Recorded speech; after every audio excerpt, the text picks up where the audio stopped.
जय हिंद साथियों, मैं संदीप यादव आज आपके सामने कक्षा 9th क्लास का जो फर्स्ट लेसन है उसको पढ़ाने वाला हूँ। तो उस फर्स्ट लेसन का जो नाम है वो संख्या पद्धति है। देखिए, मैं आपको YouTube या वीडियो के माध्यम से पढ़ाना इसलिए चाहता हूँ क्योंकि अपन देखते हैं कि कुछ बच्चे होते हैं जिनको स्कूल में समझ में नहीं आ पाता है कि नहीं। और घर में क्या है कि सभी लोग हो सकता है गांव वाले क्षेत्र में उनके घर वाले पढ़े लिखे ना हो, तो उन बच्चों को समझना उन विषयों को बड़ा मुश्किल हो जाता है। इसलिए अगर आप अपने मोबाइल में देख सकते हैं किस प्रकार से हमें उन विषयों को या उन टॉपिक्स को पढ़ना है। मैंने गणित को इसलिए चुना है क्योंकि गणित देखिए माना जाता है आमतौर पर बच्चों के लिए कठिन विषय लगता है ना। तो और ये ऐसा विषय होता है जो जैसे कि अगर हिंदी है, विज्ञान है, सामाजिक विज्ञान है तो दूसरे आसानी से इसी से आप पूछ सकते हो। लेकिन मैथ में थोड़ी सामने वाले को बताने में भी दिक्कत जाती है और समझने वाले को, इसलिए गणित को मैंने चुना है।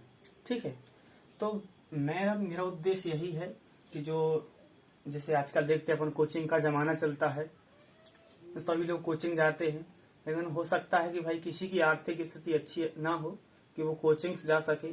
तो उनके लिए मैंने यही है कि देखो कि अपन मोबाइल पे फ्री पढ़ सकते हैं, है कि नहीं।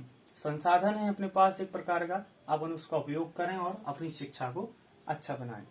क्योंकि किसी के पास हो सकता पैसे भी हों, चल सकता है कि पैसे भी हों, लेकिन 1 घंटा या आधे घंटा आने में और जाने में उनका समय बर्बाद हो जाता है।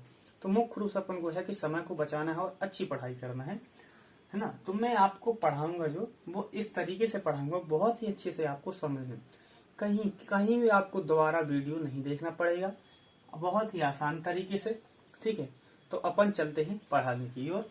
तो सबसे पहले आपसे निवेदन है कि मेरा जो YouTube चैनल है मस्ती वाला ज्ञान, बहुत ही मैं एंजॉय तरीके से आपको पढ़ाऊंगा ताकि आपको बोर ना हो और आप पढ़ सकते हैं। तो मस्ती वाले ज्ञान चैनल को अपना सब्सक्राइब कर लीजिए और लाइक कर दीजिए। चलते हैं अपन अपनी क्लास की ओर। तो देखिए, जो 9th क्लास का जो पहला चैप्टर है संख्या पद्धति है, पाठ का नाम संख्या पद्धति। तो देखिए, किसी विषय को पढ़ने के लिए उसका जो प्रारंभिक ज्ञान होना बहुत जरूरी है, यानी शुरू में कैसे अपन को क्या चीज पढ़ना है। ठीक है, तो अपन देखते हैं जैसे कि अगर अपन इंग्लिश पढ़ते हैं तो इंग्लिश को पढ़ने के लिए हम ABCD से स्टार्ट करते हैं, है कि नहीं। अल्फाबेट, उसकी ग्रामर पढ़ते हैं। हिंदी पढ़ते हैं तो उसमें छोटा बड़ा अल्फाबेट, उसके भी वर्ण होते हैं, वर्णमाला होती है, उसकी व्याकरण होती है। उसी प्रकार अगर आपको गणित को पढ़ना है तो गणित को पढ़ने के लिए अगर आप पे संख्या पद्धति अच्छे से आती है, क्या संख्या पद्धति अच्छे से आती है, तो आपको आसानी से, है ना, लगभग 30% सवाल आपके संख्या पद्धति से आपको बन जाएंगे, है ना। क्योंकि जब बोला जाएगा कि परिमेय संख्याएं, वास्तविक संख्याएं, अपरिमेय संख्याएं, प्राकृतिक संख्याएं, है ना, पूर्ण संख्याएं, पूर्णांक संख्याएं, तो आपको जब इन संख्याओं के बारे में जानकारी होगी तभी तो आप समझोगे, है ना। तो सबसे पहले ये अध्याय, बहुत अच्छी बात है 9th क्लास में कि सबसे पहले इसको दिया गया है संख्या पद्धति को, जिससे आप आसानी से समझ सकते हैं। चलिए अपन स्टार्ट करते हैं। तो संख्या पद्धति में सबसे पहले अपन संख्या देखते हैं। तो संख्या जो है वो क्या है, सबसे पहले देखते हैं अपन प्राकृत संख्याएं, यानी प्राकृतिक संख्या, इंग्लिश में कहते हैं नेचुरल नंबर्स। क्या कहते हैं, नेचुरल नंबर। अपन यहाँ लिख सकते हैं प्राकृत संख्याएं या प्राकृतिक संख्याएं। ठीक है, तो यहाँ पर ने लिख दिया है प्राकृत संख्या। और देखिए, प्राकृत संख्या वो संख्याएं होती हैं जो पहले से ही, है ना, पहले से ही अपन को मिली हुई, यानी प्राकृत है एक प्रकार से। तो अपन सोचिए कौन कौन संख्या अपन सुनते हैं, 1 2 3 4 5 6 7 8 9, ऐसे अपन बचपन से ही सुनते आए हो, और वास्तव में यही प्राकृत संख्याएं हैं। कोई कठिन विषय नहीं, छोटी सी बात है। यही कौन कौन संख्या है, ये प्राकृत संख्या है। ठीक है, तो प्राकृत संख्या बहुत ही आसान है, आप इसको पढ़ सकते हैं, समझ सकते हैं। ठीक है, कौन कौन सी है, पहला है 1 2 3, इस प्रकार से प्राकृतिक संख्या अनंत तक चली जाती है। कहां तक, अनंत तक चली जाती है, यानी 1 से प्रारंभ होती है और कहां तक, अनंत तक। कौन सी संख्या, प्राकृत संख्याएं, 1 से अनंत तक। ठीक है, चलिए और अपन देखते हैं आगे।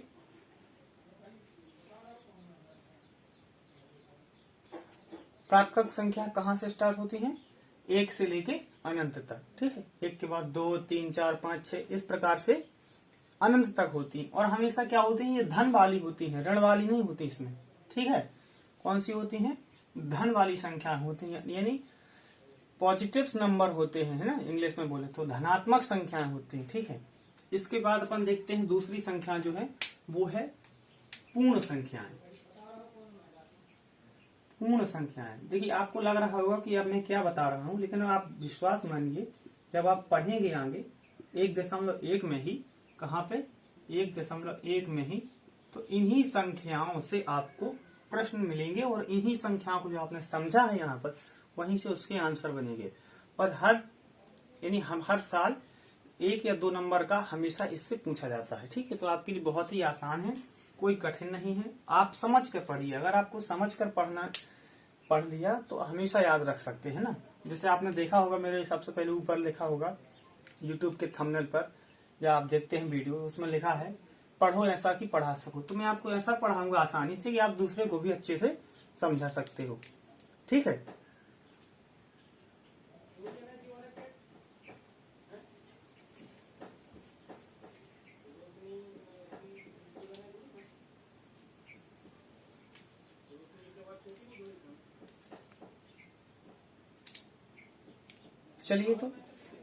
चलिए तो हमने जान लिया कि प्राकृतिक संख्या 1 से प्रारंभ होती है और अनंत तक जाती हैं, ठीक है। तो अब यहाँ लिख दिया है पूर्ण संख्याएं। एक और संख्याएं होती हैं प्रकार, है कि नहीं? पूर्ण संख्याएं। पूर्ण संख्याएं कौन सी संख्याएं हैं? तो पूर्ण संख्याओं को इंग्लिश में बोलते हैं होल नंबर्स, है ना। स्पेलिंग होती है इसकी WHOLE, होल नंबर्स, इस प्रकार से, ठीक है।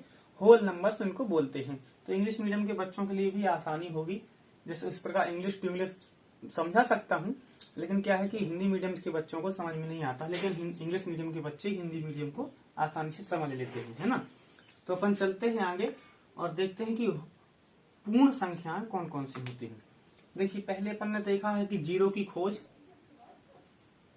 है ना, जीरो की खोज बाद में हुई कि नहीं? पहली संख्या थी 1, 2, 3, 4, 5 ऐसी लेके एक प्रकार से। तो एक समझने का तरीका है, इसमें भी 10 भी जाएगा, 10 में भी जीरो है, लेकिन एक समझने की बात है कि 1 से शुरू होती है प्राकृत संख्याएं और 0 से शुरू होती है, कहां से? 0 से शुरू होती है अनंत तक, जिस प्रकार से 2, 3, 4 अनंत तक। ये अनंत का सिंबल है, अनंत को इस प्रकार से प्रदर्शित करते हैं, ठीक है।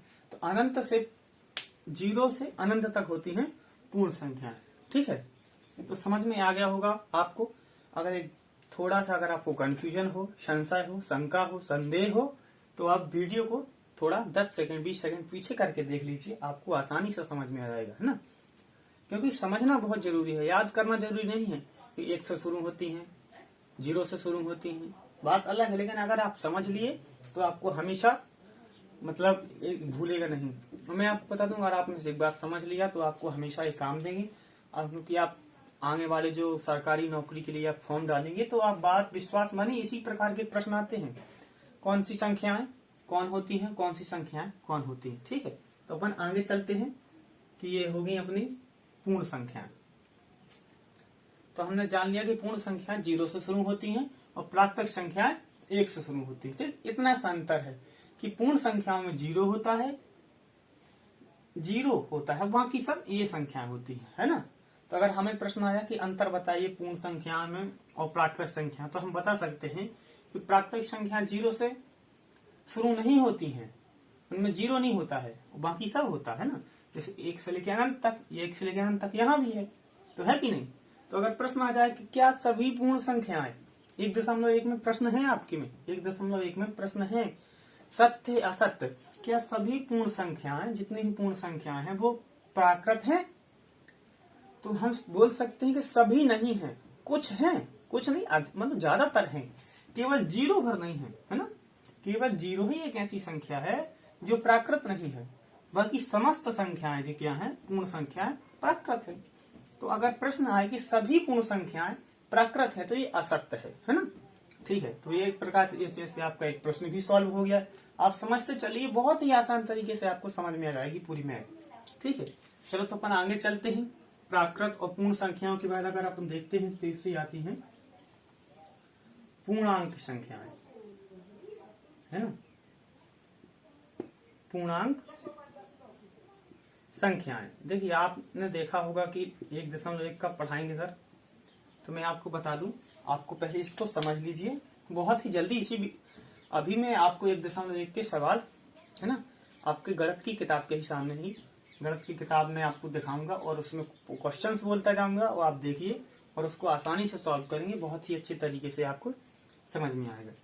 तो ठीक है, पूर्णांक संख्याओं की बारी है। देखिए पूर्णांक संख्याएं अपन ने जान लिया कि प्राकृत होती है 1 से अनंत तक और पूर्ण होती है 0 से अनंत तक। तो जो पूर्णांक संख्या है वो क्या होती है ना। अब संख्याएं तो हो गई, संख्याएं तो कुछ अलग से होंगी नहीं, वही होंगी 1 2 3 4 5 से लेकर अनंत तक। 0 होगा, है ना, प्लस वाली होंगी, कहीं माइनस वाली होंगी, संख्या तो वही होंगी, बस थोड़ा सा अंतर रहता है कि नहीं। तो जैसे कि अपन देखिए, तो अपन देखते हैं कि जो इन संख्याओं में अगर अपन देखो ये 0 है, इधर है कि नहीं, 0 है, तो अपन देखते हैं कि यहाँ 0 के अगर हम आगे जाएं, 0 के आगे जाए, हमारे पास 0 रुपया है, समझो आज हमारे पास 1 भी रुपया नहीं है और हमारे पास पैसे मिले, हम आगे गए, तो हमारे पास धन आएगा, है कि नहीं, क्या आएगा, धन आएगा। तो धन आएगा जब, तो 1 2 3 इस प्रकार से हमारे पास धन आता जाएगा, संख्याएं आती जाएंगी, नंबर्स आते जाएंगे ना। और जब हमारे पास पैसे नहीं होंगे तो हम किसी से उधार ले लेंगे, तो हमारे पास ऋण आएगा, नहीं आएगा, हमारे पास एक भी पैसा नहीं है, हम लेने वाले हैं, तो ऋण, तो यहाँ ऋण जाएगा, ऋण 2, ऋण 3, इस प्रकार से। देखिए एक प्रकार से कहानी मैंने समझाया है, लेकिन सीधा तरीका है कि जो पूर्णांक संख्याएं होती हैं उसमें ऋण वाली संख्याएं भी होती हैं, कहां तक, अनंत तक, कहां तक, अनंत तक। यहाँ अनंत का मैं सिंबल बना देता हूँ, चिन्ह बना दे रहा हूँ, अनंत तक होती हैं।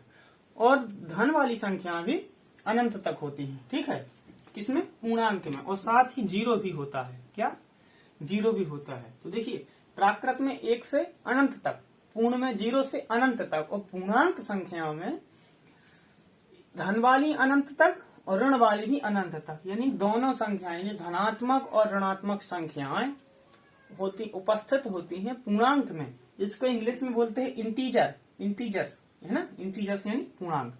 और ये 0 भी साथ में होता है, ठीक है। हम देख रहे हैं कि जितने भी, देखिए एक प्रकार से तीर के निशान समझाएं कि जितनी भी प्राकृतिक संख्याएं हैं वो क्या है, पूर्ण संख्याएं हैं, है कि नहीं। एक इसमें भी है, इसमें भी है, 2 भी है, अनंत भी है, 1 से लेकर पूरे, ठीक है।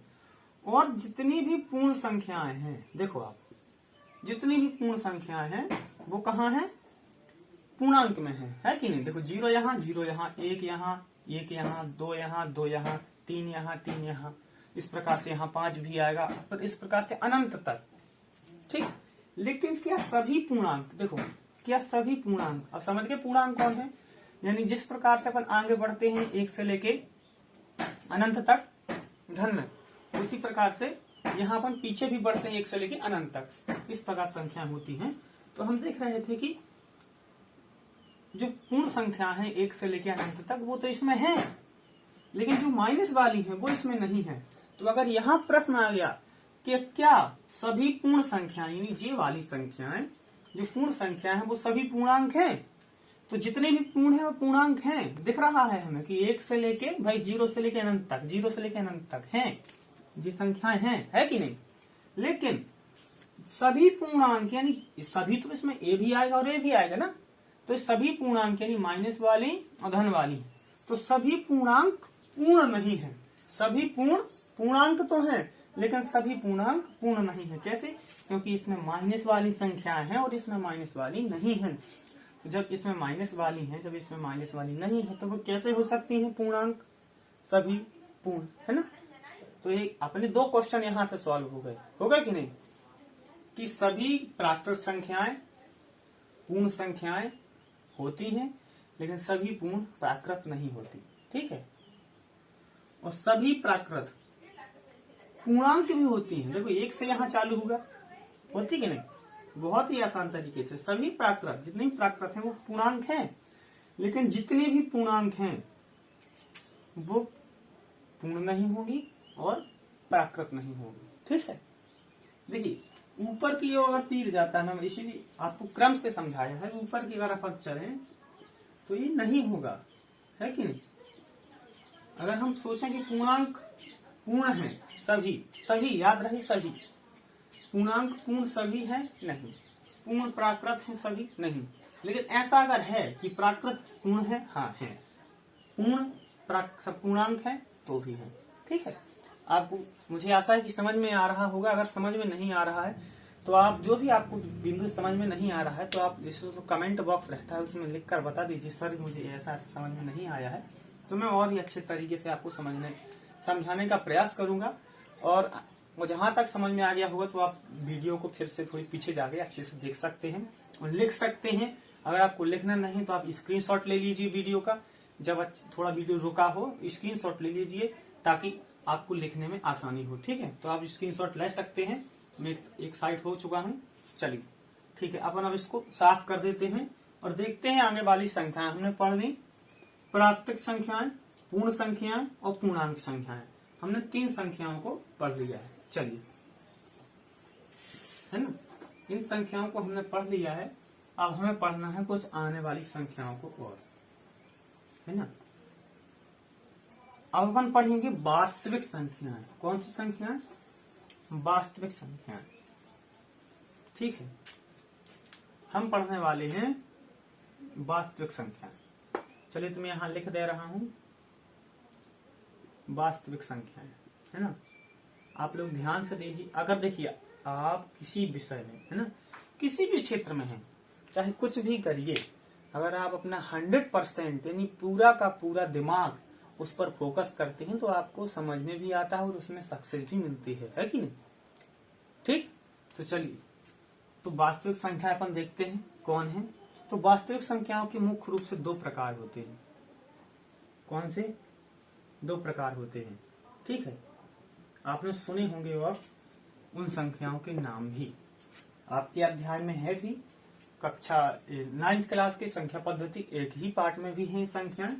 जैसे कि आपने सुना होगा परिमेय संख्याएं, सुना है? परिमेय संख्याएं, ठीक है, परिमेय संख्या। और यहां है अपरिमेय संख्या। कौन सी संख्या? अपरिमेय संख्या। देखो, इंग्लिश में इसको बोलते हैं, किसको? वास्तविक को, है ना। वास्तविक को बोलते हैं इंग्लिश में रियल, है ना। अपन चीज को रियल है भैया, हर चीज रियल है तो वास्तविक है जो अपन देखते हैं। और परिमेय संख्याओं को बोलते हैं रैशनल नंबर, है ना। और जो ये संख्या होती है उसको बोलते हैं अपन इर्रेशनल नंबर। क्या बोलते हैं? Irrational number.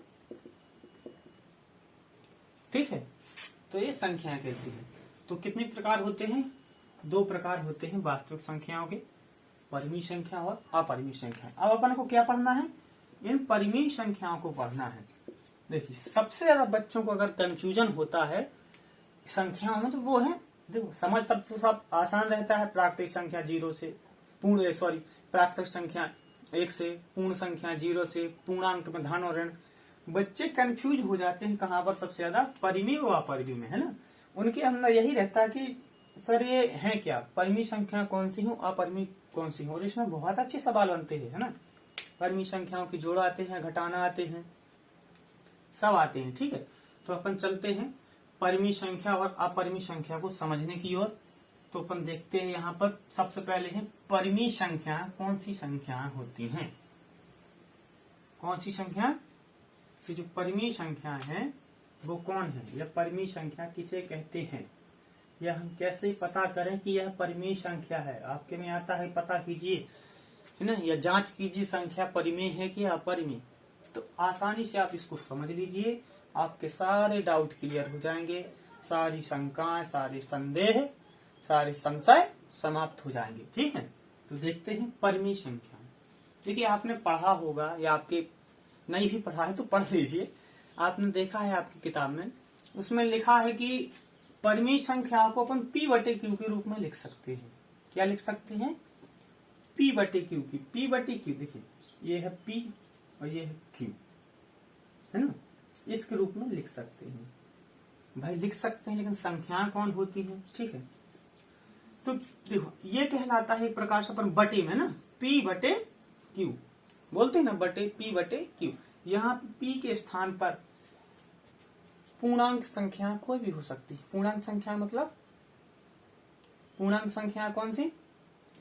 माइनस वाली से अनंत से लेके धनात्मक वाली अनंत तक, यानी माइनस की संख्याओं से कोई भी संख्या ऊपर यहाँ हो सकती है और नीचे भी यहाँ कोई भी संख्या हो सकती है, जीरो को छोड़कर। शर्त क्या है कि परिमेय संख्या P बटे Q के रूप में होती हैं, लेकिन जो Q है अर्थात जो नीचे है वहाँ क्या नहीं होना चाहिए, यानी Q बराबर, यानी Q के बराबर में क्या है, जीरो नहीं होना चाहिए। ये बराबर का निशान काट दिया तो नहीं होना चाहिए। ठीक है, क्या है कि परिमेय संख्याओं में जीरो जो है वो नीचे नहीं होना चाहिए। अच्छा बोलिए नीचे P बटे Q, तो इसका एक नाम है ना, नाम भी है तो अपन इसको पढ़ते हैं। ये भिन्न है, एक प्रकार की भिन्न ही है, परिमेय संख्या भिन्न भिन्न ही कहलाती हैं। ठीक है, तो ये जो इसको बोलते हैं अंश। किसको?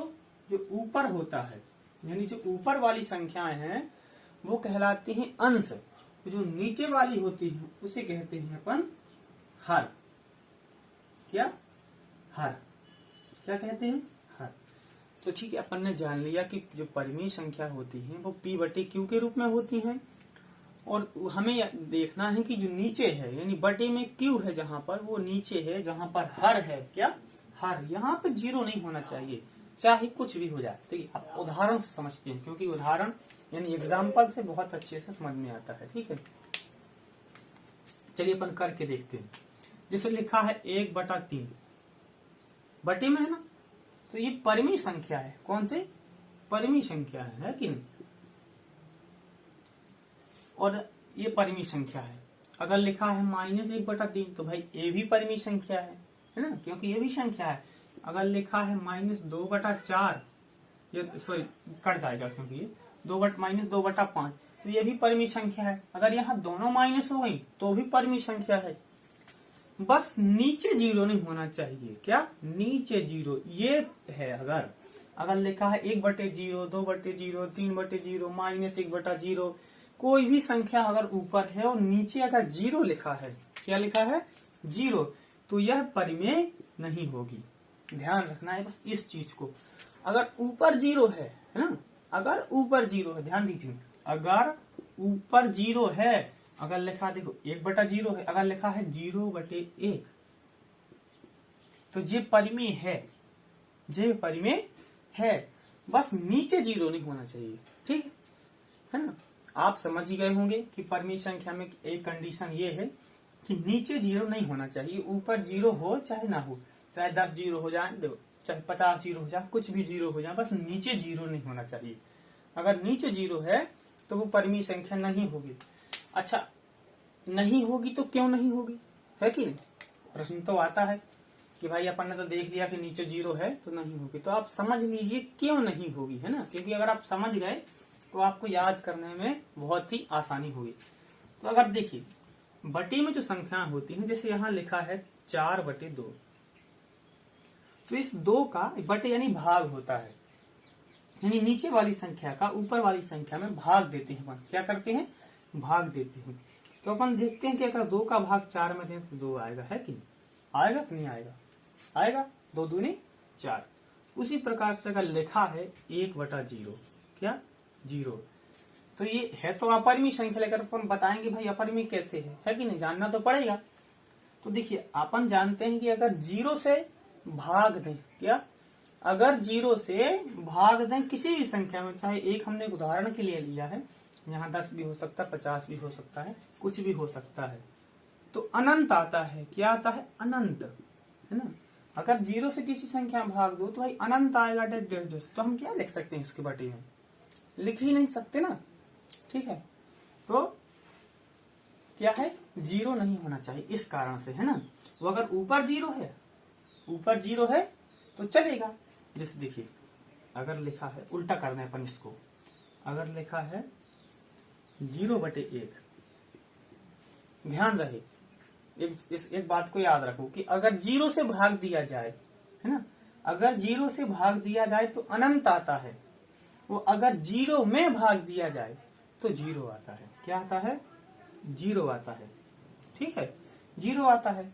तो 0 आता है तो भाई 0 के नीचे फिर हम 1 लिख सकते हैं, है कि नहीं? तो ये बटे में हो गई। अपन को याद रखना कि P बटे Q के रूप में हम लिख सकते हैं जिन संख्याओं को, वो संख्या क्या है? वो क्या है? परिमेय संख्या है। आप लोग लिख लीजिए इसको, और जहां तक हो सकता है लिखते जाइएगा, क्योंकि देखिए बोर्ड काफी बड़ा नहीं है, छोटा है, तो मुझे बार बार इसको साफ करना पड़ता है।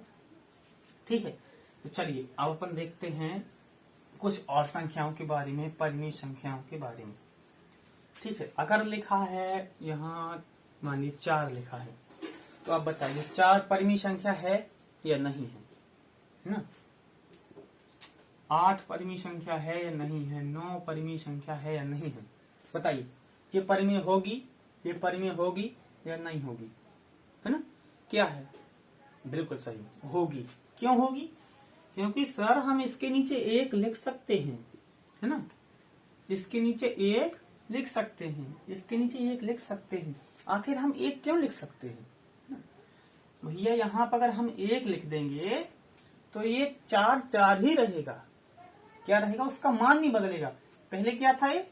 देखिए, पहले 4 लिखा था ना, और 1 4 लिखा था। अब बटे में 1 लिखने के बावजूद यानी बाद भी 4 ही होगा। कैसे? देखिए, हमने पहले बताया कि अगर बटे में 1 है या कोई भी संख्या तो नीचे वाली संख्या का भाग देते हैं ऊपर वाली संख्या में। तो अगर आप जब भाग दोगे इसको, 1 का भाग दोगे 4 में, तो कितने बार जाएगा? 4 बार जाएगा ना, 4 बार। तो जब 4 बार जाएगा तो 4 ही आएगा आंसर। तो पहले भी यहाँ 4 था और अब भी 4 है, तो कोई परिवर्तन है? नहीं है। संख्या बदली? नहीं बदली। तो हम किसी भी संख्या के नीचे, है ना, जब संख्या नहीं बदली, मान नहीं बदला, तो हम किसी भी संख्या के नीचे 1 लिख सकते हैं। ठीक है, तो वो परिमेय हो जाएगी, है ना। अगर परिमेय नहीं है तो हम बना देंगे। ठीक है, चलिए तो अगर आपके सामने प्रश्न आ जाए कि 9 या फिर 20 कोई भी संख्या है तो क्या परिमेय है? तो बिल्कुल परिमेय है। हम इसके नीचे 1 लिख सकते हैं, इसके नीचे भी 1 लिख सकते हैं। अगर लिखा है -40 तो हम इसके लिए 1 लिख सकते हैं, है कि नहीं? लिख सकते हैं। ठीक, चलिए, तो आशा है कि आप समझ चुके होंगे कि परिमेय संख्याएं कौन सी हैं। अगर फिर भी आपको कंफ्यूजन है थोड़ा सा, तो आप वीडियो को पीछे जाकर देख सकते हैं, या फिर कमेंट बॉक्स में आप जो वहां पर लिखा जाता है तो आप लिख दीजिए कि इस टॉपिक या इस थोड़ा और समझा दीजिए, तो मैं आपको फिर से एक वीडियो बनाकर आपको समझा दूंगा आसानी से, अच्छे से, है ना। देखिए, किसी विषय को होता है मुख्य रूप से समझना। मैं बार बार कह रहा हूं कि समझना। अगर आप समझ गए तो आसानी से गणित को सॉल्व कर पाओगे ना। गणित एक वैसा विषय है कि अगर आप समझ लिए तो बहुत आसान है, और नहीं समझे तो फिर बहुत कठिन है ना। तो समझी वाली चीज हमेशा याद रहती है। तो मैं इसको साफ कर देता हूँ। आप परिमेय संख्या को जानने अभी तक अपन ने जो है वो स्टार्ट नहीं किया है 1.1। अब अपन देखते हैं परिमेय संख्याएं। तो अपन ने पढ़ ली। अब देखते हैं अपन अपरिमेय संख्याएं, है ना। अपरिमेय संख्या अपन देखते हैं। चलिए, तो यहां मैं लिख दे रहा हूं अपरिमेय संख्या। 2 भाग थे वास्तविक संख्याओं के, है ना। वास्तविक संख्या यहाँ लिखी थी, 2 प्रकार थे, परिमेय यानी P यानी परिमेय, मैं लिख दिया समझाने के लिए, या रैशनल नंबर इसको बना दो, और दूसरा जो है इर्रेशनल नंबर यानी अपरिमेय, है ना। 2 प्रकार से तो अपन ने ये पढ़ लिया कि परिमेय संख्याएं क्या होती हैं। ठीक है, अब एक और मैं बात भूल गया बताने आपको कि परिमेय संख्या अगर दशमलव में लिखा है ना, लिखा है कि ये लिखा है 2.4/4.3, तो ये भी परिमेय संख्या, क्योंकि ये बटे में लिखी है। ठीक है, क्या लिखी है? बटे में लिखी है, तो ये भी परिमेय संख्या है। यानी कोई भी संख्या बटे में लिखी हो, चाहे दशमलव वाली हो, चाहे धन वाली हो, चाहे ऋण वाली हो, बस नीचे 0 नहीं होना चाहिए। ठीक है, और अगर कोई संख्या ऐसी भी लिखी है तो भी परिमेय संख्या है वो। ठीक है, चलिए, तो अपन अपरिमेय की ओर चलते हैं। अपन देखते हैं कि अपरिमेय में क्या है। अपन ने पढ़ लिया परिमेय संख्या, तो भाई सीधी बात है कि अपरिमेय संख्या क्या है? अपरिमेय संख्या वे संख्याएं हैं जिसको अपन एक प्रकार से डिफाइन नहीं कर सकते, है ना। डिफाइन यानी उसका पता ही नहीं कर सकते क्या है। जैसे कि जहां तक रूट वाली संख्या, जैसे यहाँ 2 रूट है ना। अब इसका जो मान होता है वो पता ही नहीं भाई करके अनंत अनंत आएगा। जब अनंत आएगा उसको है तो उसको अपरिमेय, जिसकी कोई परिमेय न हो ना, जिसका कोई निश्चित रूप न हो, अपरिमेय संख्या है। ठीक है, जैसे √5 ये भी अपरिमेय संख्या है। चलिए, तो हमने देखो जान लिया कि अपरिमेय संख्या कौन सी संख्या होती है।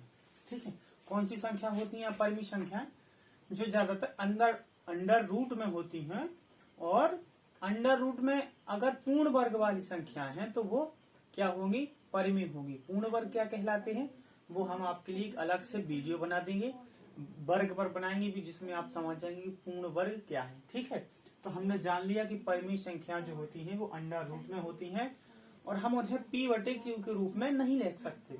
परिमेय संख्या जो होती है उनको हम क्या लिख सकते थे, एक चीज अपन याद कर लो कि P/Q के रूप में हम उन्हें लिख सकते थे। किन्हें, परिमेय संख्याओं को। ठीक है, अगर परिमेय संख्या को हम P/Q के रूप में लिख सकते हैं तो वो परिमेय संख्या है, और हम अपरिमेय संख्या को P/Q के रूप में लिख नहीं सकते, मतलब बटे में नहीं लिख सकते इसको, यानी √2 जो है वो बटे में हम इसे लिख नहीं सकते, है ना।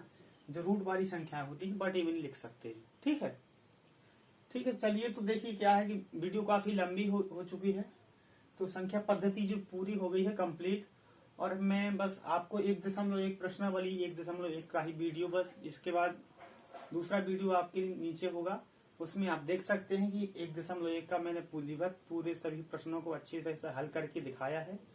और आप विश्वास मानिए, आपको प्रश्नावली 1.1 बहुत ही अच्छे तरीके से समझ में आएगी, है ना। ज्यादा से ज्यादा लोगों को आप शेयर करें, ताकि आपके दोस्त, भाई, बंधु सभी लोग इसे आसानी से पढ़ सके, और काफी अच्छे से उनका मैथ अच्छा हो सके, वो अपनी परीक्षा में मार्क्स ला सके। इसी के साथ धन्यवाद। जय हिंद, वंदे मातरम।